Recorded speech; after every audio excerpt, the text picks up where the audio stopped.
Salahuddin Ayyubi, known in the West as Saladin, was one of the greatest military commanders, rulers, and heroes in Islamic history. He is remembered not only for his bravery and victories, but also for his justice, mercy, and noble character, even toward his enemies. Salahuddin played a decisive role during the Crusades, especially by recapturing Jerusalem from the Crusaders in 1187, an event that changed the course of Middle Eastern and world history, unlike many conquerors who ruled through fear. Salahuddin ruled with honor, discipline, and compassion. His reputation was so strong that even his Christian enemies admired him.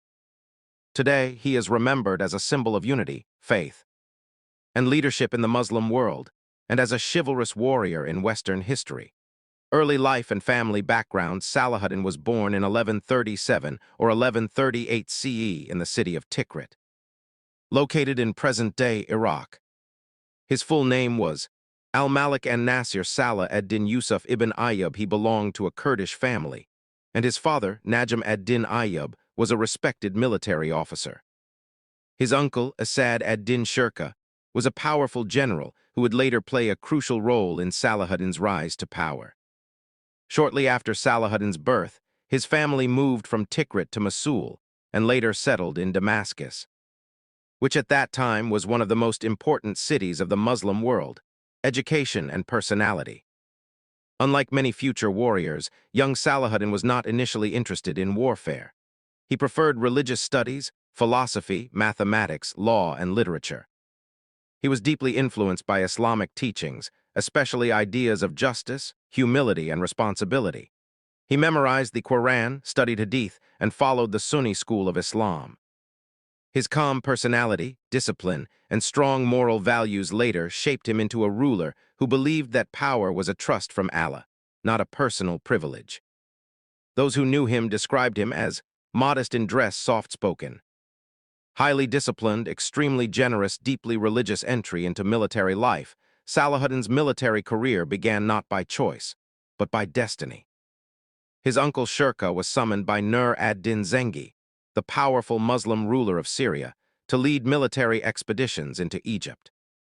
Egypt was then ruled by the Fatimid Caliphate, which followed Shia Islam and was politically weak.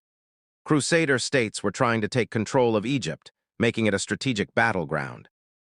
Salahuddin accompanied his uncle on these expeditions. At first, he showed little enthusiasm for war, but over time he proved himself to be brilliant, disciplined, and loyal. Rise to power in Egypt in 1169. After several military campaigns, Shirkuh became vizier of Egypt, but he died shortly afterward. Surprisingly, the Fatimid Caliph appointed Salahuddin, who was still young, as the new vizier. This appointment changed history. Though he ruled under the Fatimid Caliph at first, Salahuddin slowly and carefully reorganized the army, strengthened Sunni Islam, replaced corrupt officials, improved the economy. In 1171, he officially ended the Fatimid Caliphate and restored Sunni rule in Egypt, declaring loyalty to the Abbasid Caliph in Baghdad. This made him the true ruler of Egypt. Unifying the Muslim world, Salahuddin understood one crucial truth: the Crusaders could not be defeated unless Muslims were united. After the death of Nur ad-Din in 1174, Salahuddin moved to unite Egypt, Syria, Yemen, Hijaz, including Mecca and Medina. Through a mix of diplomacy, patience, and military strength, he gradually brought these regions under his control. Unlike many rulers, he avoided unnecessary bloodshed and preferred negotiation.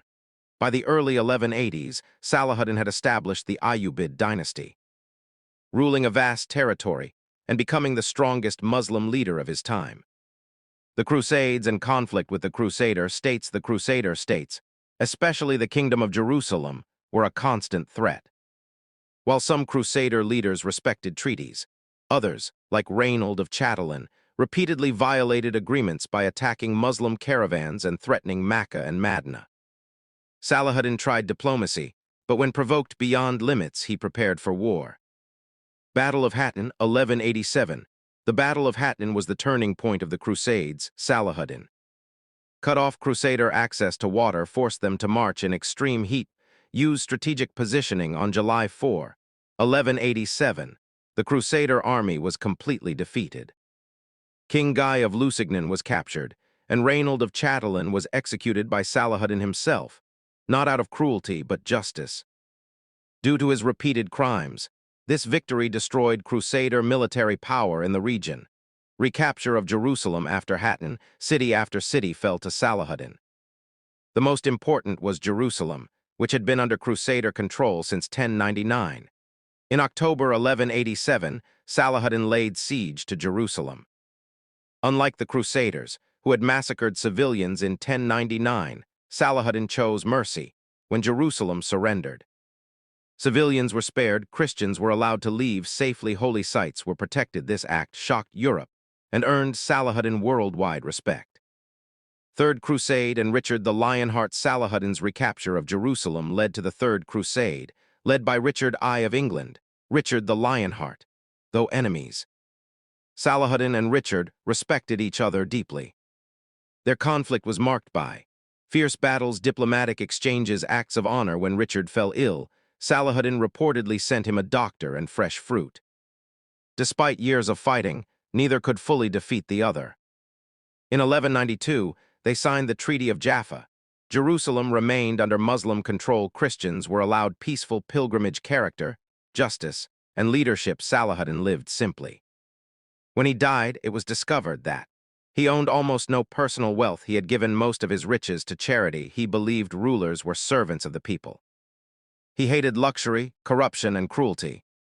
Even his enemies described him as honorable, trustworthy, merciful, courageous. Death of Salahuddin Ayyubi. Salahuddin fell ill in Damascus and died on March 4, 1193 CE. He was buried near the Umayyad Mosque. His grave is simple, just as he lived. Legacy: Salahuddin Ayyubi remains a hero of Islam, a symbol of unity, a model of leadership, a legend in world history. His life teaches us that true greatness lies not only in victory, but in character.